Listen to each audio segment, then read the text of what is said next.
c'est que chaque Français puisse manger à sa faim. L'inflation s'est enflammée. C'est sous perfusion, on n'a pas voulu voir la réalité. C'est une volonté des gouvernements de faire baisser la valeur de la monnaie parce que sans ça, les gouvernements ne pourront pas rembourser leurs dettes. On voit ça sans arrêt, la fin des grands cycles, la fin des grands empires. Toujours la tentation à la fin, c'est créer de la monnaie. Eh bien, ça nous amène à une folie monétaire. C'est quelque chose qui est en train de fausser l'économie mondiale.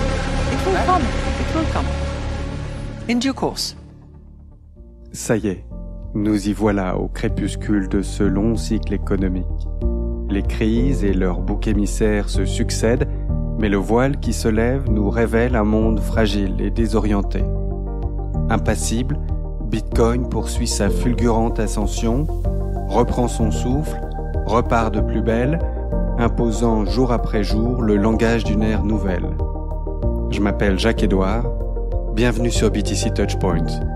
Chaque semaine, au travers de lectures et de conversations, je vous mets le pied à l'étrier. Je partage avec vous les savoirs fondamentaux pour comprendre Bitcoin.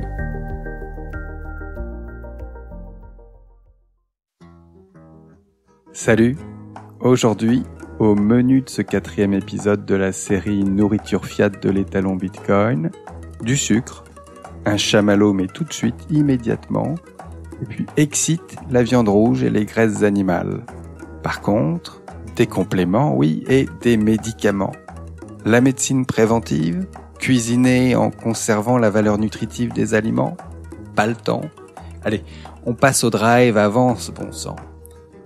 Aujourd'hui, on poursuit cette étude de notre dérive alimentaire, stat à l'appui, avec entre autres un focus sur la bidoche. Alors pas de semelle, pas de barbac, mais de beaux steaks de hampe et de bavette, des entrecôtes, de l'aiguillette. Qu'est-ce qu'ils ont tous, au fait, ces bitcoiners, à exhiber en fin de semaine tous ces tweets de viande grillée? Un nouveau culte? Une carnivore mania? Vous n'êtes pas devenus un peu barbares, les gars? Enfin, allez, je commence la lecture. La récolte de la nourriture fiat. Les huiles végétales et les produits à base de soja ont des utilisations industrielles légitimes. Le maïs, le soja et le lait écrémé constituent une nourriture adéquate pour le bétail, bien que certainement moins efficace que de le laisser paître.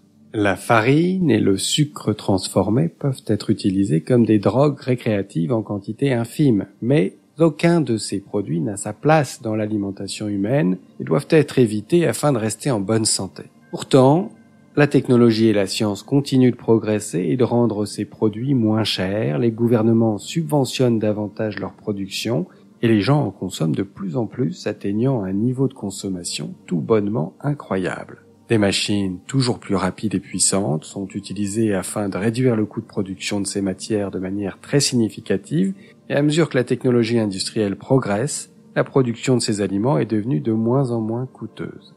En revanche, l'industrialisation ne peut pas faire grand-chose pour diminuer le coût de production de viande rouge, hautement nutritive mais rapidement périssable, produite en permettant au bétail de se déplacer librement sur de vastes étendues de terre, de brouter et de prendre le soleil.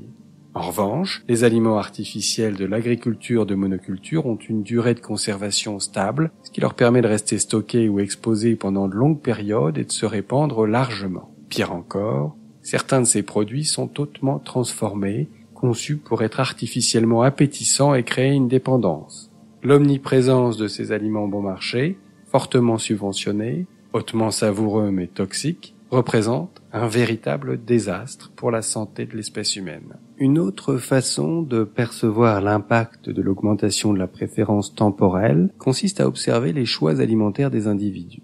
De la même manière que la dépréciation de l'argent incite les gens à privilégier le présent, ils sont également plus susceptibles de se laisser tenter par des aliments procurant du plaisir sur le moment, au détriment de leur santé future.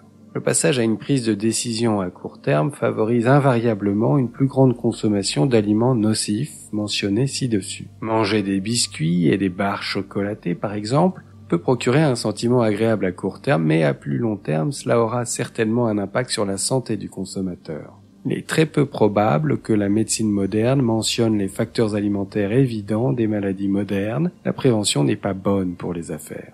Pourquoi empêcher quelqu'un de devenir diabétique alors que vous pouvez lui vendre de l'insuline pour le restant de sa vie raccourcie? La foi religieuse, qui prévoit dans le pouvoir de la médecine moderne de corriger tous les problèmes de santé, encourage encore plus les individus à croire que manger des aliments industriels n'a aucune conséquence. Les subventions gouvernementales en faveur de la production d'aliments nocifs pour la santé, et les scientifiques affiliés qui recommandent et exigent que nous les consommions, ont été extrêmement efficaces pour altérer les choix alimentaires des Américains. Entre 1970 et 2014, la consommation de viande rouge par habitant a diminué de 28%, celle de lait entier de 79%, d'œufs de 13%, de graisses animales de 27% et de beurre de 9%.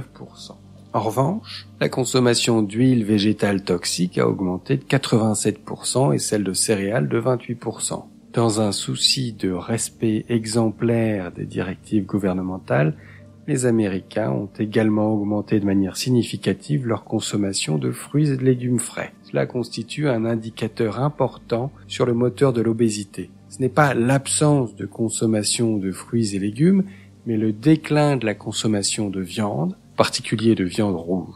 La consommation globale de viande est restée relativement constante, augmentant de 2%. Cela s'explique par le fait que les consommateurs américains ont remplacé la viande rouge, essentiellement et hautement nutritive, par de la volaille de qualité inférieure, bon marché et produite en masse. Globalement, les calories des Américains provenant d'aliments d'origine animale ont diminué de 21%, tandis que les calories provenant d'aliments d'origine végétale ont augmenté de 14%.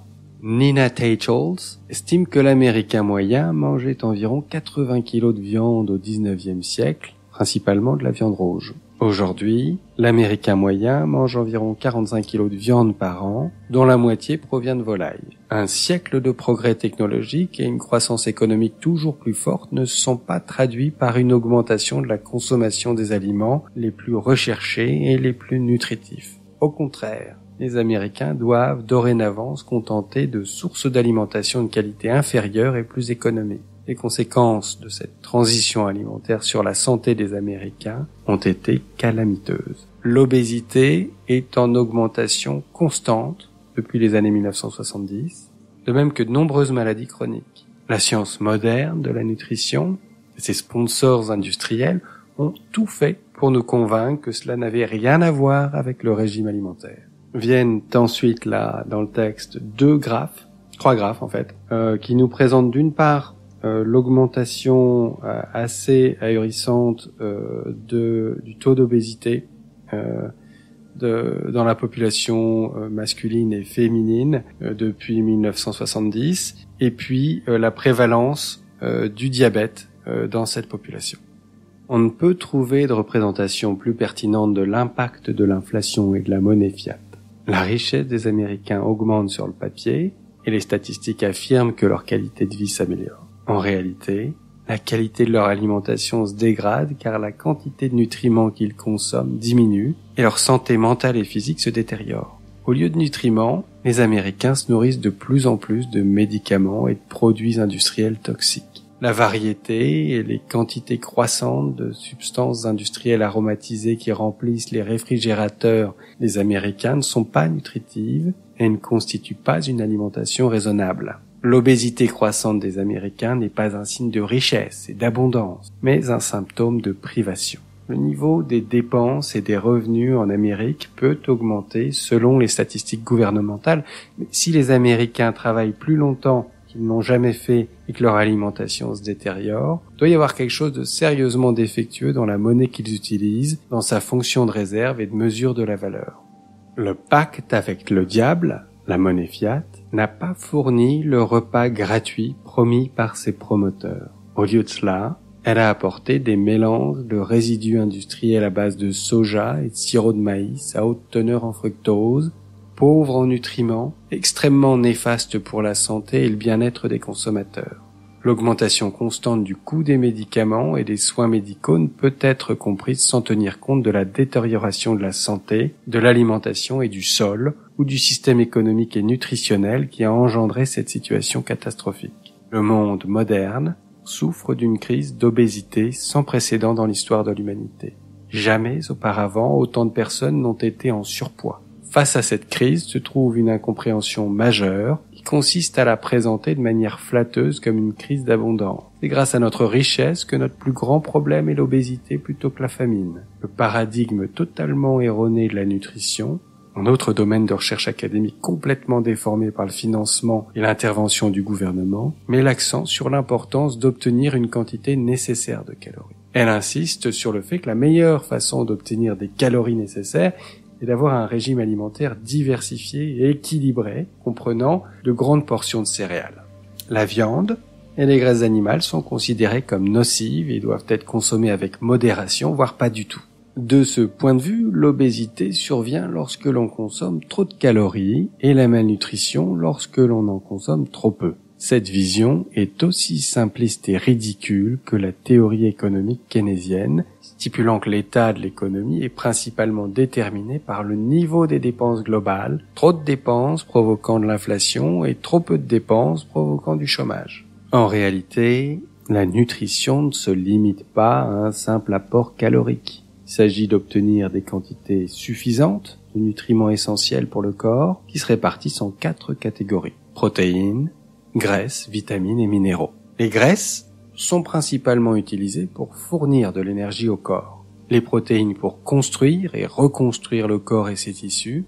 Et les vitamines et les minéraux sont nécessaires aux processus vitaux qui se déroulent dans le corps. L'autre grand groupe alimentaire, les glucides, n'est pas essentiel au corps humain, mais peut être utilisé pour fournir de l'énergie.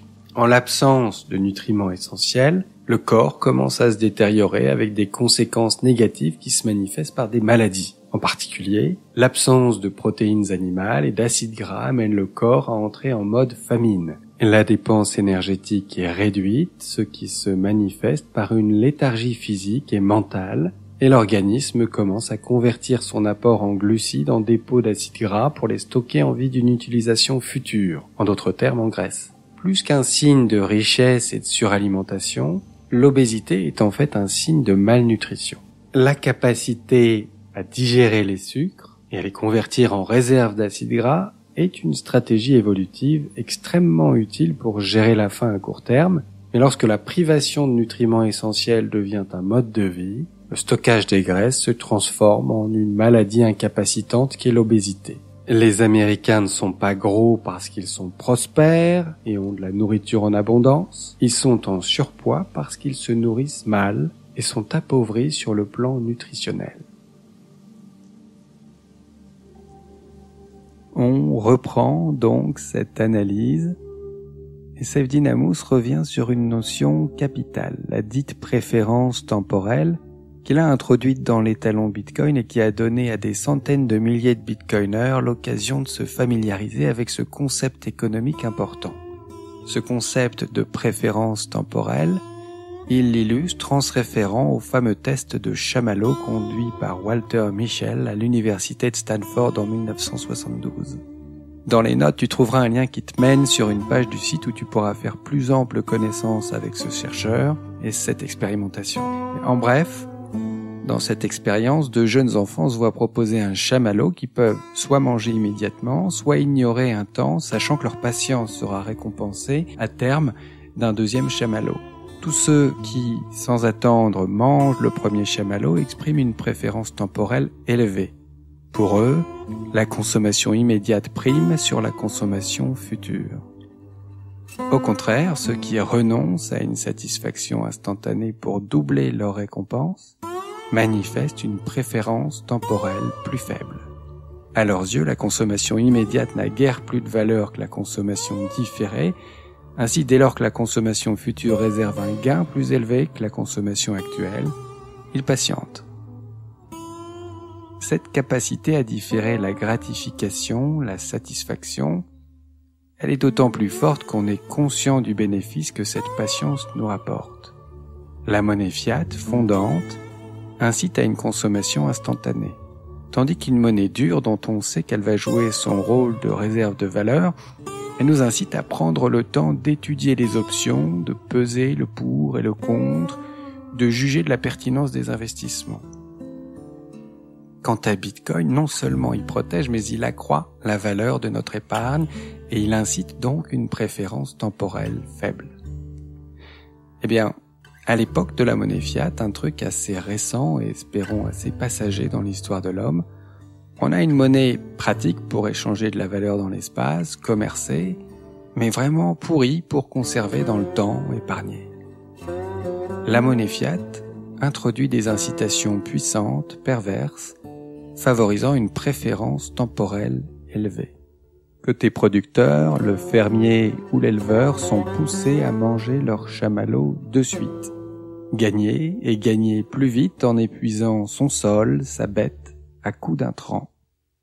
Et ils le paient chacun au prix d'une érosion de leur capital, appauvrissement du sol, zombification des animaux et d'une dépendance accrue à des actions palliatives toujours plus coûteuses. Intrants, aliments, produits phytos et médicaments en tout genre, pour redresser ce déséquilibre systémique. Côté consommateur, on est malgré nous poussé à consommer des produits moins chers, savamment marketés, mais moins nutritifs et associés à des agents de texture et de saveur qui leurrent nos sens et procurent sur le moment une sensation plaisante qui se paie au fil du temps. Carence en vitamines, en oligo-éléments, puis nous faut restaurer notre flore à coups de compléments. Progressivement, tu fatigues ton métabolisme qui est vraiment pas conçu pour cette bouffe assez expérimentale dans l'histoire de l'homme. Tu tapes un peu dans ton capital santé et donc, on se retrouve avec une société qui de plus en plus bouffe du médicament. Tu verras, il y a un photomontage sur la page du site de cet extrait, je te mets un lien dans les notes, qui est associé à un burger super appétissant et une belle pile de beignets sucrés, des compléments alimentaires, phyto, oméga 3 et des médicaments. Et on en est là. Alors moi je suis pas trop sucré donc les beignets c'est pas pour moi. Par contre le burger c'est mon chamallow à moi. Je m'adonne à ce plaisir primaire, gratification instantanée, high time preference, une fois de temps en temps avec les enfants. Et c'est ok pour moi tant que c'est pas fréquent, que ça perturbe pas un équilibre que je pense avoir enfin trouvé. Cet équilibre, je l'ai trouvé en m'inspirant de témoignages de tous ces bitcoiners qui vantaient les mérites des régimes cétogènes, keto diet, mettant en avant la consommation de produits non raffinés, de viandes et de bonnes matières grasses. Alors je dis pas que ça convient à tout le monde, mais il faut reconnaître que parmi les bitcoiners, il y a un engouement durable et tout porte à croire que ce type d'alimentation qui se rapproche beaucoup plus de ce que notre organisme connaît depuis des millénaires, ça fait beaucoup de bien. On pourra en reparler, ça fait l'objet d'un épisode à venir. Là, Saifedean souligne à quel point l'évolution de l'agroalimentaire s'est faite aux dépens de la filière de viande bovine élevée en pâturage, dont on ne peut pas booster la productivité à coups de baguette magique industrielle. Son prix en monnaie de singe augmente. Alors pour aider à exfiltrer cette nourriture saine mais coûteuse d'un panier de la ménagère qui doit masquer l'inflation, on diabolise la viande rouge. Et comme on l'a vu, tous les moyens sont bons. Dans cet extrait, on a des statistiques, des graphiques accessibles sur la page qui révèlent des tendances claires sur les 50 dernières années. Déclin de l'alimentation animale, de la consommation de viande rouge en particulier, de graisses animales et d'œufs. Et sur la même période, une hausse continue du diabète et de l'obésité, tous sexes confondus. Et c'est pas cool du tout. Cet été, sur la plage, j'ai vu plein de jeunes adultes et des enfants vraiment en surpoids. Et ça doit être très difficile à vivre. Et ce que je trouve douloureux, c'est qu'une partie de la société, de l'économie, plutôt que de tirer le signal d'alarme et de se concentrer sur les solutions et l'analyse des causes premières, elle a tendance à normaliser le problème. On en vient à culpabiliser celui qui voit un problème. Il y a des affiches dans la rue, des couvertures de magazines qui t'expliquent qu'en identifiant l'obésité, tu stigmatises ton prochain. Alors pour vendre leurs produits à ce segment de marché grandissant, Calvin Klein et compagnie glamorisent le truc, ok, je vois bien, mais de là à culpabiliser le bon sens, à jouer de l'inclusivité pour taire toute réflexion, moi, ça me plombe. Le truc aussi, c'est que cette propagande efficace, elle nuit à tous ces gens. Ça pourrait être toi ou moi, qui peuvent à peine prendre le bus ou s'asseoir dans un train. Bon, alors dans la théorie des cycles du 4e tournant, The Fourth Turning, que tu peux découvrir sur le site, c'est cette histoire de génération, d'archétypes et de saisons. Les temps difficiles façonnent des hommes forts, les hommes forts créent des temps heureux, les temps heureux produisent des hommes faibles, les hommes faibles créent des temps difficiles. On est en plein dans cette dernière phase du cycle, le 4e tournant, la crise, où les signes de dégénérescence, de décadence du système en place abondent.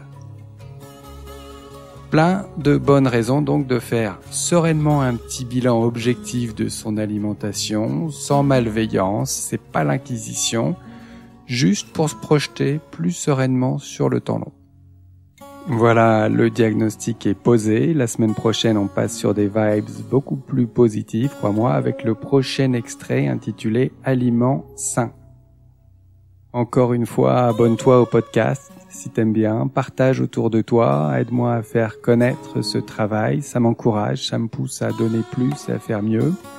Je te souhaite le meilleur et à très bientôt. Ciao.